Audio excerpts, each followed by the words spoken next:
Now, that comes from Timothy 3:2, but it's not a complete stating of what Timothy says on that point, is it?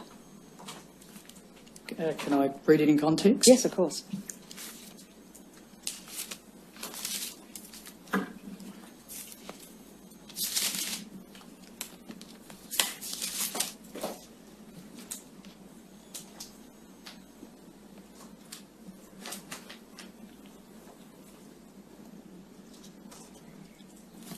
So it's an open expression in the middle of a series of verses. That's what was your question? All right. Timothy 2 says, in describing the characteristics of an overseer or an elder, a man presiding over his own household in a fine manner, as you've stated, and then there is a comma and it says, having his children in subjection with all seriousness. What does that mean to you? What does having your children in subjection mean? I would suggest exactly as it says, that I don't think any caring parent would see it otherwise, that children are subject to the care and authority of their parents. I wouldn't imagine that any of us as kind, loving parents would see it any other way. Well, it doesn't say kind, loving parents. It says having children under the subjection of the father. I think it's a very strong word. Well, I think it's out of context, because if you read on to verse 5, makes the application of it where it says, and don't miss the word in the middle of it, for if any man does not know how to preside over his own household, how will he care for the congregation of God? The point is, if a man has unruly children who don't obey the parents' instructions, don't cross the road, don't take drugs, then if a man does not have the capacity to have his own family in a loving setting, then how can he do that for the congregation? So I personally would just be a little cautious about reading into that a manner or that's just totally not in harmony with the scripture. For myself, I would say that. All right. To me, and correct me if I'm wrong, but the word subjection implies power and control, perhaps excessive power and control. Well, I don't know what sort of family I think you're referring to there, but certainly not the case in my family. I like to think that my son, who's turned out to be a beautiful adult, was subject to me when I told him don't take drugs and don't get mixed up in the wrong crowd. And if that's subjection, I'll accept it and be happy to continue. Well, BCG has given evidence about being under the excessive control and power of her father, who was an elder. Again, just you probably need to be cautious to make sure that we stick with the facts. He wasn't an elder, so just if you could be cautious with that. I'm sorry, if that's correct. Apology accepted. In addition... He was a ministerial... Thank you. In addition, if anybody in this commission or anybody of the thousands in Australia that are listening in and think that BCG's father was anything but a tyrant, some horrific recollections that she makes has nothing to do with all the kindly families in the broader community. He treated her in a diabolical manner, and I've no excuse for what he did. I'm just grateful that he's ultimately felt the consequences of that, and what BCG says she has every right to say, and we've no question over that.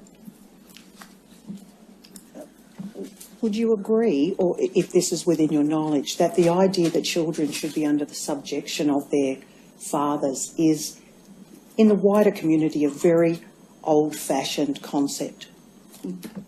I'm shocked to hear you say it. It's all I can say, and I apologise. I'm shocked to hear you say it, because I don't think there would be a parent, and I've got two beautiful grandchildren who I would take the same approach with, and I love them to pieces, would expect that you're going to let your child run on the street because you don't have that measure of authority until they become of an age where they can make good moral decisions. So if your suggestion is that parents should have no authority in relation to their children... Well, I think, I'm not making that suggestion. Well, I'm struggling with the word subjection being misapplied. Right. Well, you are biblical literalists, and that's what's in the Bible. It doesn't say loving authority, it doesn't say care, it says subjection. The point that I'm trying to make, and I'll get to it a little bit quicker, is that do you think that by following biblical structures such as that perhaps children would not feel able to make complaints about their fathers if their father is the source of abuse, or to make complaints generally? I think it's, with respect, please don't think I'm contending with you. You're expressing viewpoints and I'm expressing mine back. No, I'm asking... It's such a broad, sweeping, ill-informed comment that what you're doing is taking a tyrant of a man who's been to prison, that we won't let back into our congregation, who mistreated his daughter, and insinuating that loving... Mr. Spinks, I think the question's being put to you generally, not specifically. We had this difficulty before. Can you answer it in the general, which is what's being put to you, rightly or wrongly, is that by using the word subjection and creating a relationship of subjection, there's a real risk that a child will feel unable to complain about the actions of their father. Now, I have to tell you that I can understand the proposition. Is there an answer to it? Again, Your Honour, I just invite anyone to visit our families. I can say no more than that. Just meet the families, see Jehovah's Witnesses. That's not the way. Was BCG's father, are some fathers like that way in the community generally? Absolutely, and I loathe it. But Jehovah's Witnesses love their children, support them, care for them. I understand the point, and if parents are authoritarian with their children or subject their children to unloving conduct, then I reject that and I loathe it. Thank you. Nothing further. Anyone else? Sorry? Oh, you could. I heard a voice. I have a few questions. Yes, very well. Mr. Spinks, my name is Gallagher and I represent BCB. Are you aware of BCB's experience with Jehovah's Witnesses? Yes, I heard her And testimony. you would know, wouldn't you, that she was involved in a situation where the abuser was brought to her home with two elders. Of course, that is something that, are you saying now, would probably not occur? I'm certain it wouldn't. The fact that she was 22 years of age is irrelevant. I think it was an inappropriate setting, yes. Ms. Gallagher, can you just bring that microphone so that everyone at home can hear you? A moment. It'll move. Now it's moved. Sorry, I beg your pardon. And so you're aware, aren't you? Did you watch her evidence or listen to her evidence? Yes, I listened to it, yes. Right. So you're aware that she and her husband, who was fairly young at the time, both handed themselves over to the elders in the sense of trusting them with the process? Yes, I understand that. And the process, and this is unsatisfactory, I think you'd agree, was not explained to her or her husband. I understand that. I have no reason to question what she said. I accept what she said. And of course that's an unsatisfactory turn of events for them, in the sense that the process of the inquiry, the investigation wasn't explained. Certainly that's her recollection. I have no reason to question it, and it wasn't a good setting. No. So you agree it's unsatisfactory? That was at that time, absolutely. Yes. As it stands now, just as to practicalities, if a young child comes forward, or there's complaint from a young child, of course they would not face their abuser. Is that so? That's correct. All right. So there's a statement, or the allegation will be put in writing in some way. Is that right? That can be the case, yes. Would that allegation be taken by an elder? It can be the parents. I think there's several examples of that in the case files that you may have read. No, I haven't. It's in the case files. Yeah. Right. So what if a parent were an alleged abuser? What would be the situation? Then it would need to be the guardian parent or whoever the child had come to seek support. Right, so not an elder. I think we've made it clear that the statement can be taken by two witnesses. The elders are involved in the process. We've made that clear. Who actually is the best person? And again, I think you'll find in the case files there's some examples where parents have provided that.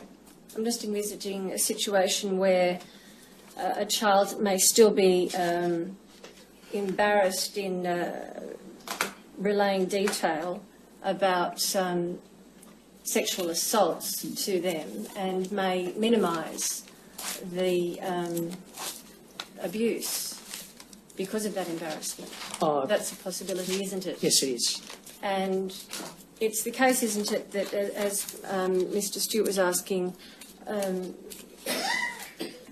if one repents one's conduct, if one is an abuser, then the punishment is reproof. Is that correct? Oh, that's extremely simplified, but if the individual was genuinely repentant, and my experience has been that that would generally relate to historical cases. It'd be very difficult for anybody to conclude that somebody who had recently abused a child, it would take an enormous convincing that that their repentance could be commensurate with the degree of deviation.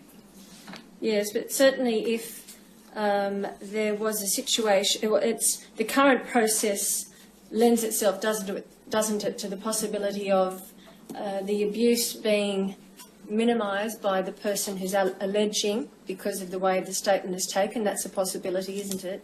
Certainly, it's a possibility. And that because of the lesser punishment handed out for somebody who repents, then they may indeed confess to harm that they know to be inaccurately conveyed.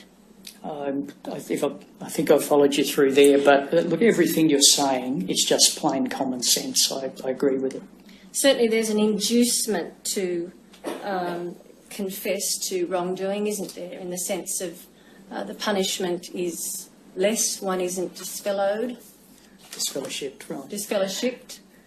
Well, again, each situation would be different, but can I suggest that we've seen situations where people don't tell the truth. It happens in all walks of life, and there's no question that that's happened amongst Jehovah's Witnesses. So if somebody doesn't tell the truth, if somebody deceives and covers up what they are, what you say is that can impact on the outcome with Jehovah's Witnesses as it can with any judiciary. If you might address yourself to my question, that the prospect of lesser punishment, if you like, acts as an inducement to confess to wrongdoing.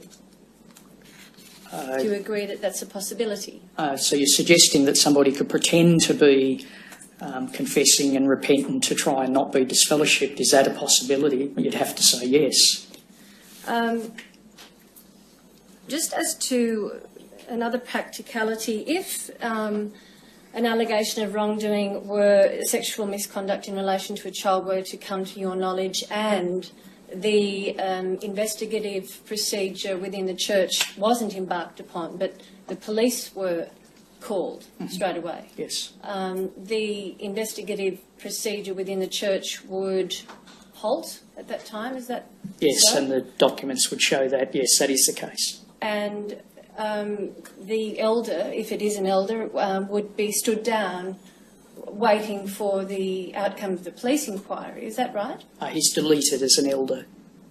Pending the outcome? No, he's deleted as an elder. So what you're saying there is if we have an investigation that where there's evidence or confession or whatever, we hold up any further involvement with the individual at the request of the police. We've had experience with that. We respect their role and we step back, but he would be automatically deleted and announced initially. So but that's not a permanent deletion. Is that so? That No, that's a permanent deletion. right. Is that the same as disfellowshipped? No.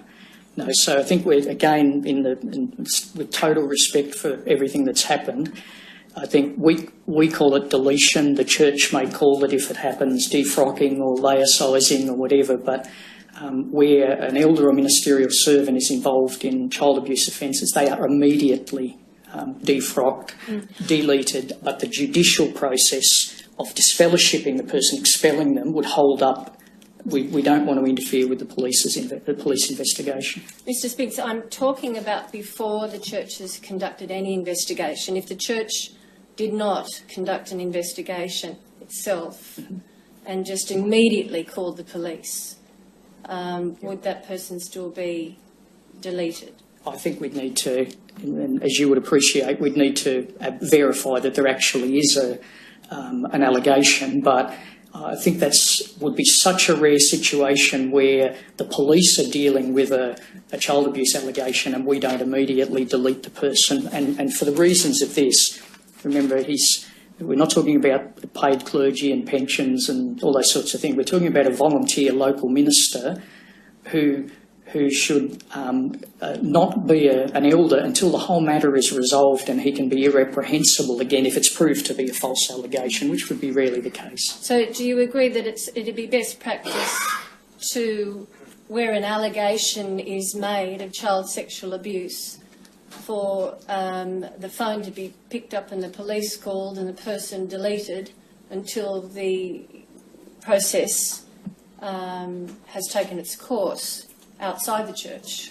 I think even the police or the authorities would have a little issue with what you're suggesting there, that before an allegation is even established, that an announcement or a deletion is going to take place. But certainly, I think we're probably actually covering the same point from a different perspective. We're not going to leave an elder as an elder where there's a matter involving child abuse. Where you say the police would have difficulties in proceeding where an allegation hasn't been established, I'm talking about the police establishing whether an allegation, well, I withdraw that. Ultimately, of course, it might become a matter for a jury to determine whether a matter has been established. Do you understand that proposition? The person would be immediately deleted. When the police have evidence, whether it fits in with our rules of evidence or otherwise, if an individual is dealt with by the police, he would be immediately deleted as an elder. I may have misunderstood where you're heading with that. So it would take perhaps the person being charged for the deletion to occur? Well, again, I need to know the specifics. I don't know of a situation where the police have dealt with somebody for child abuse and we haven't deleted them as an elder. Just in relation to prevention within the church, I take it that every Jehovah's Witness would be aware and live by the two witness, will certainly be aware of the two witness rule. Is that a fair assumption? Well, I think anybody that reads the Bible or reads our publications, associates with Jehovah's Witnesses, would be aware of the Jehovah's Witnesses know their Bibles pretty well, but whether every person that comes to a Kingdom Hall, I can't comment on that. All right. So that if, and of course you'd agree that that sexual assaults, given the nature of the offending, would occur just with two people present generally. Do you agree with that proposition? I think we've been there, absolutely. All right. So that creates the perfect protection for an offender. Do you agree with that proposition? It's a broad sweeping statement, but I think I covered that in saying that we don't have an expectation. It would be naive. We don't have an expectation that there are going to be two witnesses to a child abuse or sexual assault. And I think as I've stepped out, we understand that the two witness Bible requirement relates to just one specific step. I don't want to digress. The October 2012 letter sets it out in detail in paragraph 11 of the process, where even where the allegation is only one witness, the elders take precautions and there are warnings given. So yes. I think it's noted there, however, even though the elders are not authorised to take congregation action where there is only one witness, the elders should remain vigilant with regard to the conduct and activity of the accused. Certainly, but I'm talking about prevention. I'm talking about moving forward in the sense that the two-witness rule would effectively create a shield for an offender who is part of the church who knows, well, I can do what I want. It's not going to be proved without two witnesses. Do you agree that that's something that might go on in the mind of an offender? I can't speak for what goes on in the mind of an offender, but if you could take yourself there. Well, I'd rather not. But you're hypothesising, and I agree with the hypothesis. Mm-hmm. You indicate, I think there's a page 15708. You, in answer to a question posed by counsel assisting. At about line 16, and this is just in regards to telling parents that they have an absolute right to go to the authorities if they want to. You understand, don't you, in VCV's case, that she wasn't told by the elders that she could go to the police. Are you aware of that? Well, I Can I make you aware of that? Do you accept that that was her situation? 23 years ago or whatever, I think that's been established that was her testimony. I don't question that. Yes. The situation now, is it that, if you could clarify, are victims told that they have an absolute right, or do you just leave that to them to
Yeah, Dr. Jason Morrison, theologist again. I just want to say thank you for watching the videos, and I hope you got plenty of self-rediscovery and freedom out of it.